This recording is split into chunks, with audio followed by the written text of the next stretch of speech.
All right, today we are diving deep into a mystery that's been hiding in plain sight. It's about a single, really famous verse from the Quran, one that millions of people know by heart. But what if its real meaning is something completely different, something far more profound than what we've been taught? Let's get right into it. For a lot of people, one of the very first rules they ever learn about the Quran isn't actually about its message. It's about how to physically handle the book. It's a rule about touch, and it creates this sense that the book is a sacred object that you can't even approach without a special ritual. And here it is. This is the verse at the center of it all. Quran chapter 56, verse 79. None touch it except the purified. It's just a few words, but wow, do they carry a lot of weight. They've shaped how over 1 billion people interact with their most sacred text. So that's the big question we're tackling today. Is this verse really just a simple instruction about, washing up before you read? Or could it be a deep, profound statement about what it takes to truly understand the message itself? Let's follow the evidence inside the text and find out. Okay, first things first. Before we deconstruct it, let's really understand the common interpretation. This is the view that's been taught for centuries, the one that has become a widespread, everyday practice for so many. So, based on this one verse, this whole system of rules has been built up. The thinking goes that before your skin can even touch the paper of the Quran, you have to perform a ritual washing called wudu. And this idea has been extended even further, creating categories of people who are considered ritually impure and are therefore kept from physically handling the book at all. Purity becomes this literal barrier, a gatekeeper to the text. Okay, so now we're going to do what this whole series is about.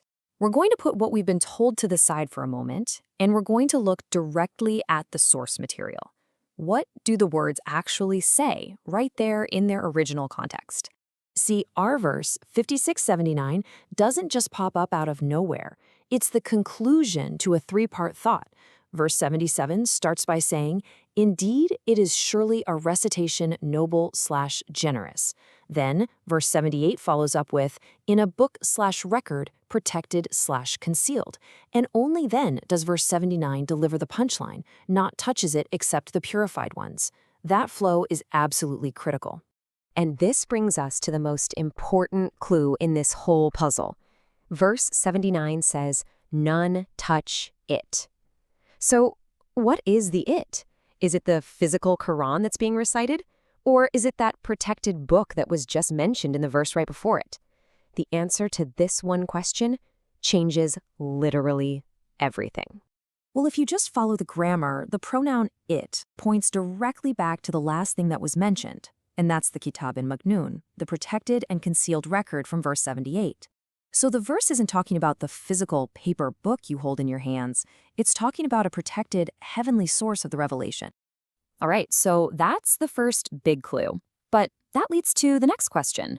If the verse is about a concealed book, then who are the purified who are able to touch it? Well, instead of looking in an external dictionary, we're going to let the Quran define its own terms. Let's see how the Quran itself uses this root word for pure. In chapter 33, verse 33, God is speaking about his intention to remove impurity from the prophet's household and to purify them. Now, notice here, purification is a divine act. It's something God does to someone. And this isn't a one-off thing. We see the exact same pattern in chapter 3, verse 42. When the angels speak to Mary, the mother of Jesus, they say that Allah has chosen you and purified you. Again, it's a state that's given by God, not a ritual that's performed by a person. And here's maybe the most direct clue of all.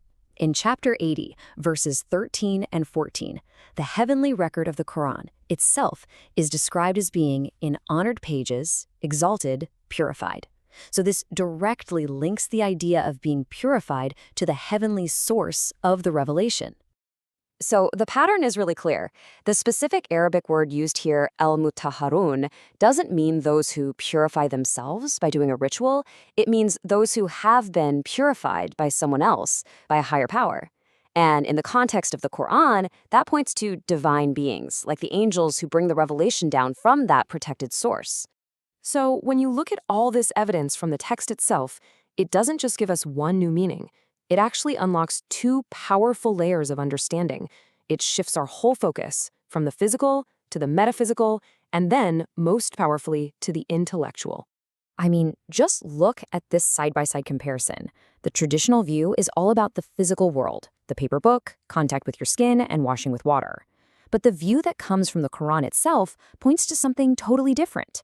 It points to a heavenly guidance that can only be mentally touched or understood by a mind that has been purified. But purified from what?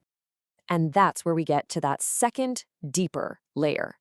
Because it turns out the Quran has a lot to say about a very different kind of impurity, one that has nothing to do with water and everything to do with the state of your mind. I mean, the Quran is crystal clear about what it considers impurity, or ridge. Look at chapter 10, verse 100. It says that God places this filth or impurity on those who refuse to use their intellect. So, in the Quran's own terms, impurity is an intellectual failure. It's a refusal to think critically. So what's the biggest thing that gets in the way of using your intellect? Well, time and time again, the Quran points to one major culprit: blindly following tradition.